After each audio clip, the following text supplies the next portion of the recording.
Duken si banesa në një zonë lufte, por në të vërtetë nuk është ashtu. Këto shtëpi janë braktisur nga pronarët e tyre dhe po kthehen ditaditës në rënoja. Në fshatrat e Dibrës, por edhe të gjithë Shqipërisë, kjo panoramë tashmë nuk të bën shumë çudi, pasi është kthyer në një pamje të zakontë. Lagja Bungure në fshatin Gref të Dibrës është totalisht e braktisur. Të gjithë ata që deri pak vite më parë jetonin në këtë lagje janë larguar jashtë vendit ose në zona si Tirana apo Durrësi. Agron Ferruku thotë se dikur kjo lagje gumuzhinte nga fëmijët e të rriturit, por sot është bërë e frikshme të futesh në të.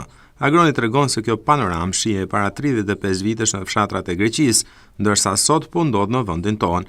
Ai shton se shkaqet janë të ndryshme, ndërsa kryesorja mbetet ana ekonomike, sidomos për të rinjt. Ko kemi hik për herë pa në Greqi, në thoshim fshati braktisum. U përsërit historia këtu në Grev. Nuk është fshati kreti braktisum, është lagja e braktisum. Kushtet jo vetëm ekonomike, në siguria e jetës, lagja.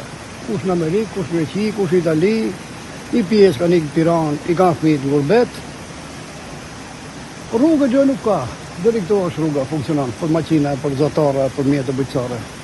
Gjungël. E thonë se shpresa vdes e fundi, po shpresa në ka vdek ne. Nuk ka, që shpresa të kemi ma?